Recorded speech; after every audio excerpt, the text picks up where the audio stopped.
Hi, I'm Meredith, and I want to welcome you to Coloring the Magic. With these videos, I hope we can add just a little bit of Disney magic to your day, no matter where you are. We're going to learn the history behind some of our favorite classic Disney attractions while I color in some Disney-inspired art that I've made. So let's sit back, relax, and take a mental visit to the most magical place on Earth. Let's go!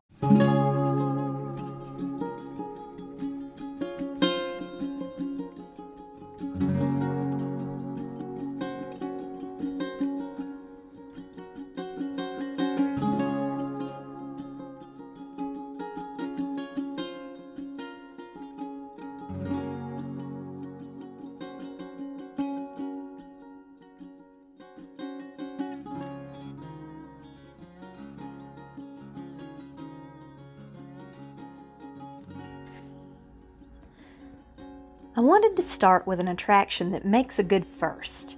Maybe not the most thrilling roller coaster or e-ticket ride, but an attraction that paved the way to make many of those possible. Today we're taking a visit to the Enchanted Tiki room, which has the distinction of being the world's first audio animatronics show. It all started with a little mechanical bird in a cage, which Walt Disney picked up at an antique shop in New Orleans and became fascinated with. The little bird could flap its wings and move its tail, and Walt began to wonder, what if there were a way to construct a mechanical bird that could also sing while it moved? He put this question to his Imagineers, and Waddle Rogers discovered that using magnetic tape and audio recordings could trigger a metal reed, which could then trigger a pneumatic valve, and that could make all different manner of things move. This was the beginning of audio animatronic technology that's brought so many of Disney's great attractions to life.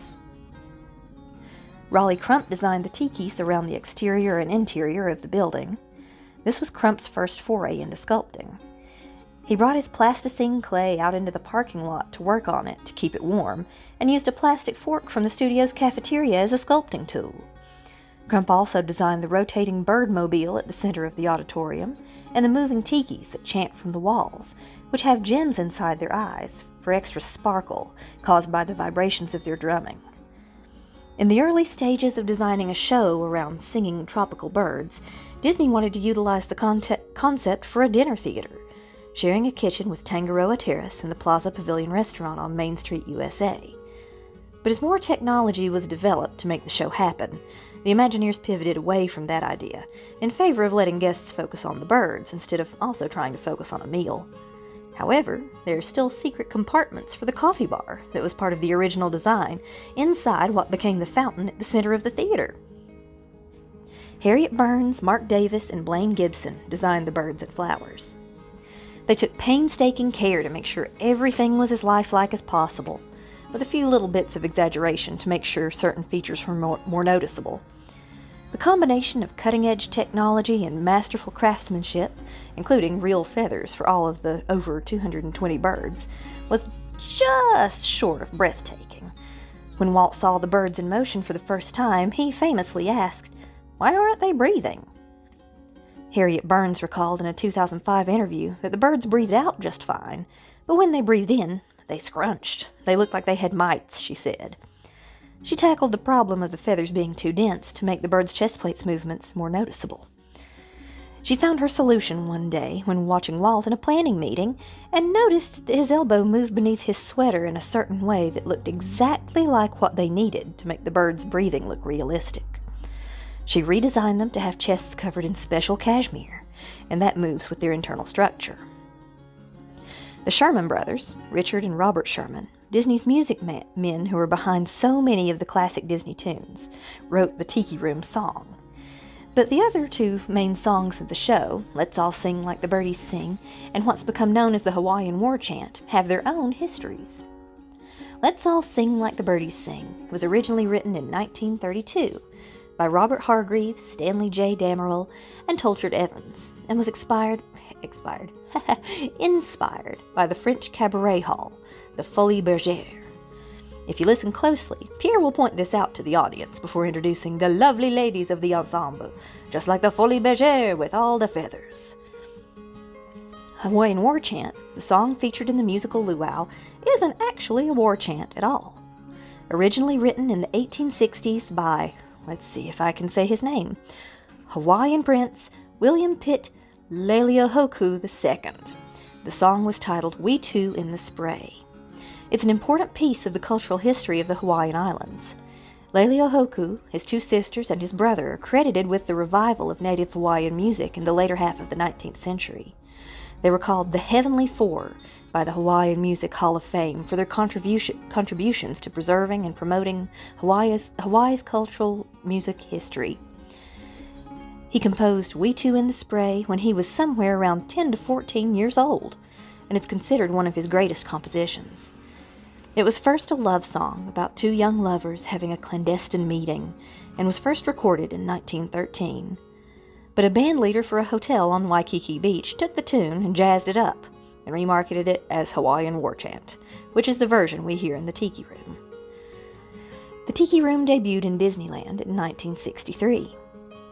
Hawaii was a brand new state, having just joined the Union in 1959, and airplane travel was becoming more available to middle-class families, which sparked a fascination in all things tropical around this time, as more people had access to taking a dream Polynesian vacation. The growing availability of air travel for getting to faraway destinations made United Airlines a good match as a sponsor for the Tiki Room, which the company sponsored until 1976, when the Dole Food Company took over the sponsorship, bringing with them the famous Dole Whip sold next door. The show originally cost guests an extra 75 cents as a separate ticket beyond their entry ticket to the park, and featured another Disney first, the first indoor attraction to feature air conditioning. This wasn't just for guests' comfort. All the computers behind the scenes running the animatronics had to be kept from overheating. Originally, José's brother Juan was stationed outside and served as a barker to drum up crowds willing to pay the extra 75 cents to see the show, and a wall of people often interrupted the traffic flow in Adventureland as passers-by stopped to watch the state-of-the-art technology of the audio-animatronic bird on display. The Disneyland show has 8 talking tiki statues of Polynesian deities in the garden outside the theater, who welcome visitors and talk a little bit about themselves. At the Magic Kingdom, 2 talking parrots appear from behind a magical waterfall to introduce visitors to the Enchanted Tiki Room, or the Tropical Serenade as it was originally called in the Magic Kingdom. Its latest incarnation in the Magic Kingdom is fully titled Walt Disney's Enchanted Tiki Room, to emphasize that this is one of the original attractions that Walt himself brought to life. The show itself is hosted by 4 talking macaws, each a different nationality. José has his Mexican accent, voiced by Wally Bogue, Fritz with his German accent, voiced by Thurl Ravenscroft, who I'm sure you'll hear more about in our videos in the future, Pierre with his French accent, voiced by Ernie Newton, and Michael with his Irish accent, voiced by Fulton Burley, because you see so many macaws in Ireland. For a significant part of their history, they've also been plumed in the colors of their respective national flags, though that hasn't always stayed the same from park to park and from one refurbishment to the next. The Tiki Room was replicated at Tokyo Disneyland in 1983. It has undergone 2 slight rethemings since. The Enchanted Tiki Room, now playing Get the Fever in 1999, that was a Vegas-style jungle nightclub show, replacing the 4 macaws with 4 lounge-singing birds named Dano, Scats, Buddy, and Lava, who was the first female host. 4 more new hosts, 4 birds of paradise named Hanoli, Manu, Mahina, and Wahanui, took over in 2008. When the attraction became the Enchanted Tiki Room, Stitch presents Aloha I Komo Mai. In this version, the show opens with the birds singing Hawaiian roller coaster ride from Lilo and Stitch. Then the lights go down and come back up to reveal that someone has scrawled graffiti all over the walls. The birds suspect that this is the work of the Tiki gods, particularly the Big Kahuna, who they don't want to upset. They proceed to sing Aloha I Komo Mai, the theme song from the Lilo and Stitch animated series, then Hawaiian War Chant, which is interrupted by Stitch sticking his arms out of flower beds, sounding horns, putting blue ears on the birds on the Birdmobile, and splashing them with paint, which is blue lighting effects. The drama culminates in the lights going out again, and Stitch emerges from the fountain at the center of the room, posing as the Big Kahuna, until the birds realize that's definitely not a god. He admits he got up to mischief because he just wanted to be in the show, and the birds of paradise agree to let him participate if he doesn't cause any more chaos, and they reprise Hello Hi Como Mai.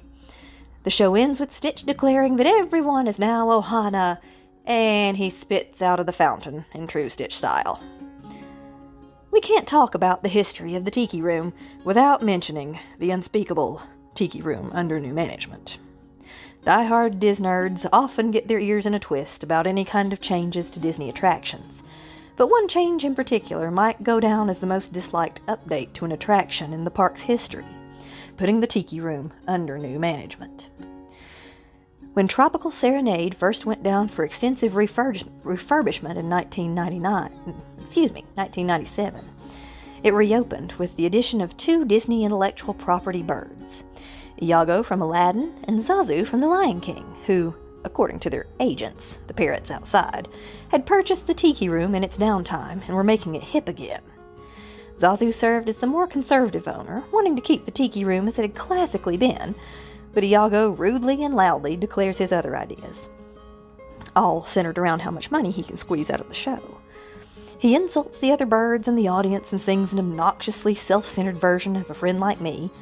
Finally, he ends up suffering the wrath of the Tiki goddess Uh-Oa, though he does make a singed reappearance at the end just in time to hurl more insults.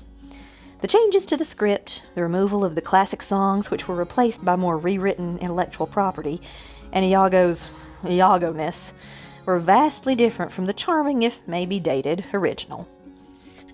But Uh-Oa got her final revenge when somehow the attraction's attic caught fire in 2011, and the theater took fire and water damage from the sprinklers that required another shutdown to repair.